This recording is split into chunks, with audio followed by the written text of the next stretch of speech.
Good day, everyone, fellow YouTubers. Thank you for joining me and familiars. This is a how-to video on changing your sway link bars. While I'm taking off the tire and setting everything up, I'm going to be talking about what I'm doing. I'm going to be changing the sway link bar in a very unconventional way. And you may see the piece pop in my face, some oil and so forth. I loosened up my jack, my tires. I called it a jack. Woohoo!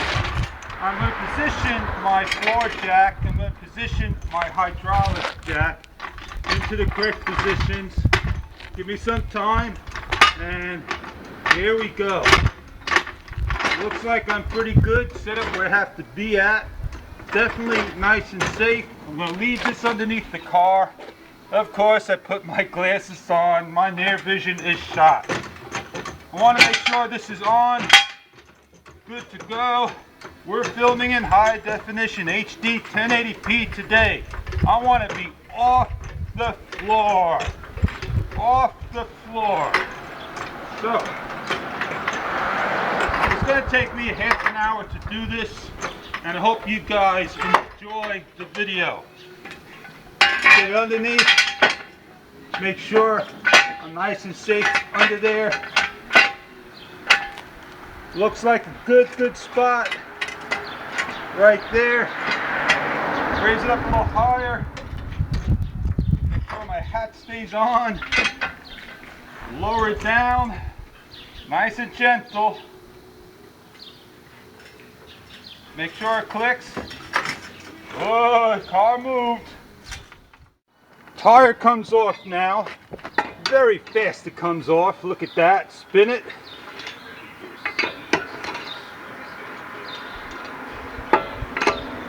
If this tire sticks, you're going to have to give it one nice swift kick. I'll show you how you do that. And it looks like it came right off. So it comes off that easy.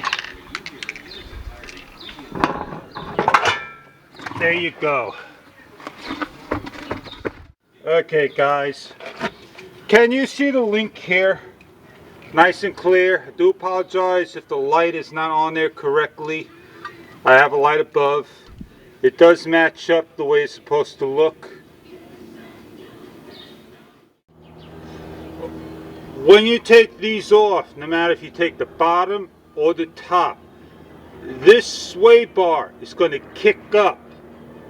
So do you put pressure on this idler arm, the lower idler arm? That's the question.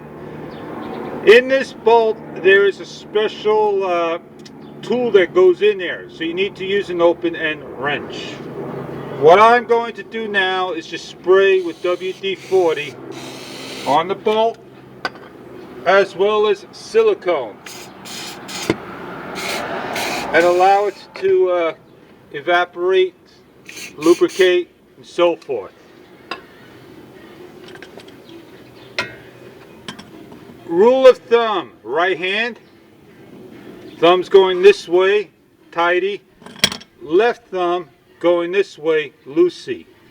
So I believe we need to go that way on that bolt, and this one this way. Since my tripod may be in the way, I do apologize if I hit it. I have a breaker bar. I am on it, and I am going to move back the camera. And you're going to see the amount of force I am going to put on this. Woo! That was a lot lighter than the other one. It is spinning, so I do have a problem. I'm going to use a vice grip. I'm going to do my best to grab it. Now let's see if the vice grip moves.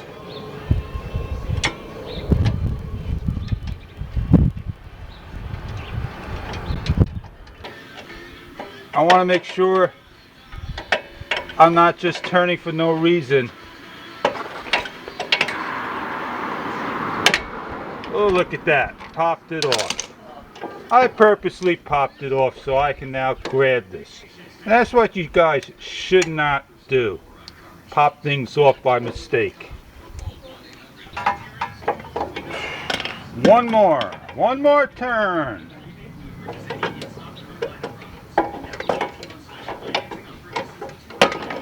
It's just a stubborn bolt.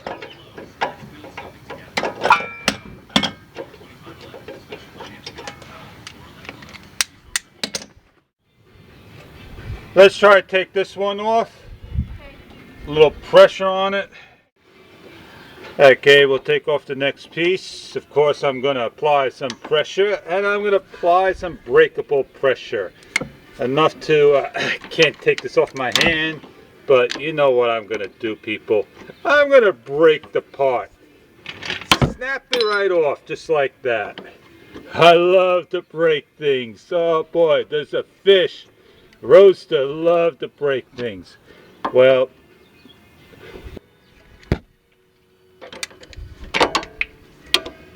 I got myself a gimbal.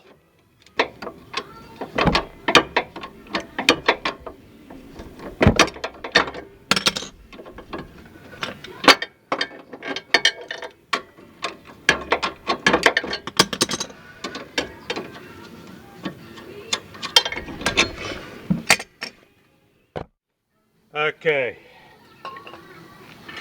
this is a new part.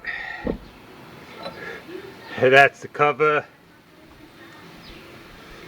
That's the part of the link. That's the guts of the link. And those are the people who own cameras, their own gimbal. So what we're going to do, let's put this baby on and show you what we're going to do.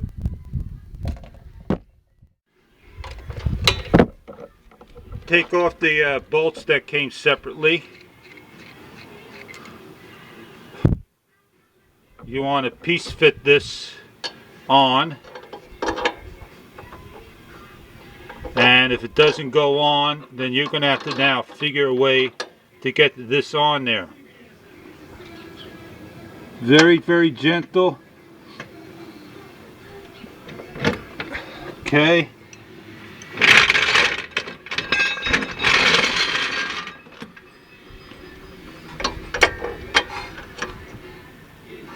Take your time, you'll get it done. Sometimes, there we go. Nice and tight.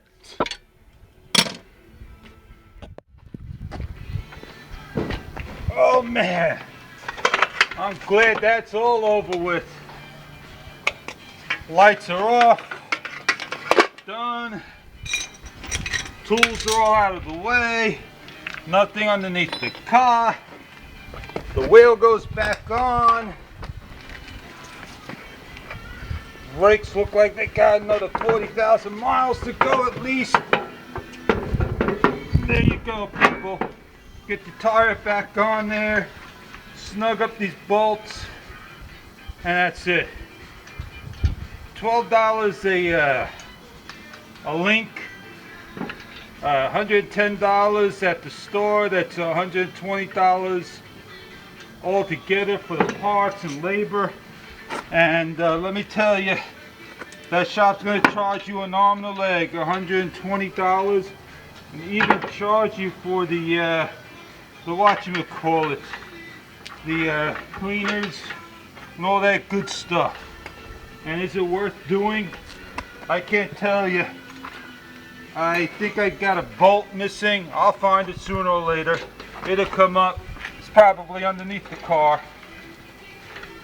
$120, is it worth doing? Yeah, I would say so. Doing this job, priceless. Watching that thing snap off, getting a little bit scared of doing it myself. But once I did one of them, the second one became easy. Wasn't that hard at all. Now, when you start to let your wheel down, just make sure that you have at least 3 bolts snug and that the wrench is not on there. Okay? That's the best recommendation I could give you. Never over tighten anything. Just make sure they're snugly on there. Doesn't matter which way you go at this moment. The main one is when you're on the floor. Nothing's underneath there. Let's lift this up. Get the AC wire off, definitely clear. Lower it down nice and gentle.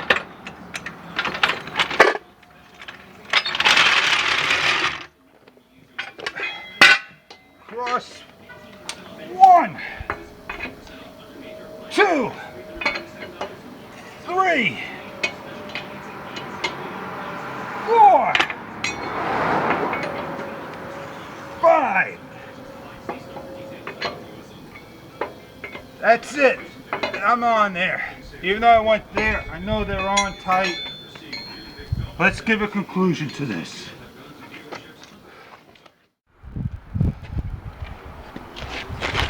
Woo! Man, 1 hour's worth of work, definitely.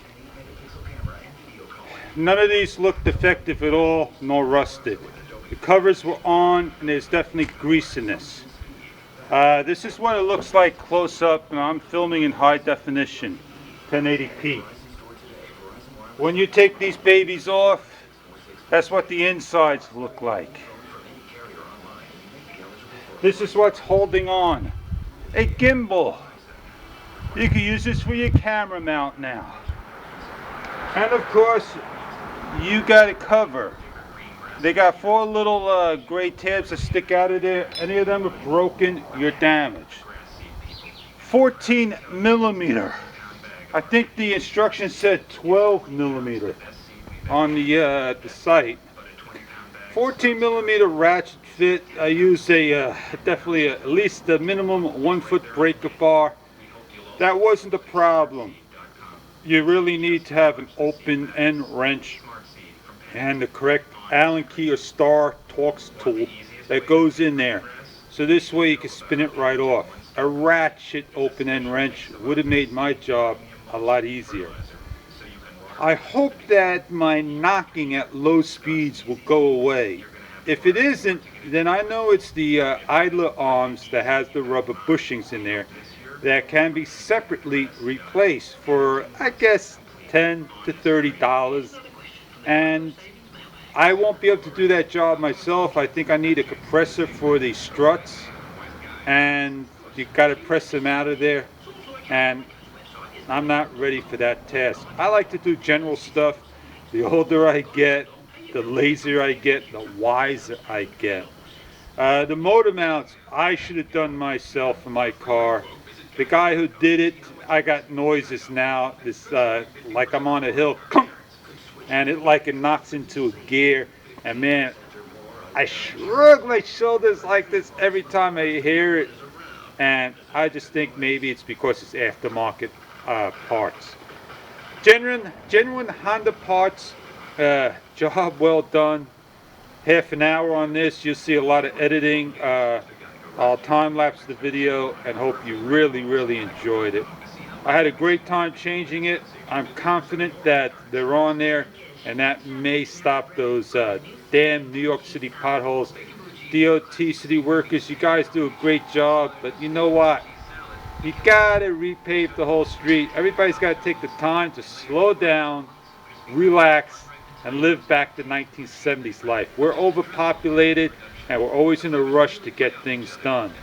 Take your time, or things will be done great. For this note, I was shooting on the other video, the Kodak ZI-8 in HD 720p. This video, I chose to do HD 1080p with the Kodak Play Touch. You have a ZI-8, the driver's side, and the Play Touch passenger side. I hope you enjoyed the videos I shown changing out, I guess they call it the link sway bars, an unconventional way. On that note, time to go take a shower, clean up, and grab my Slurpee. I'm in a t-shirt. Cannot enjoy a better day than this.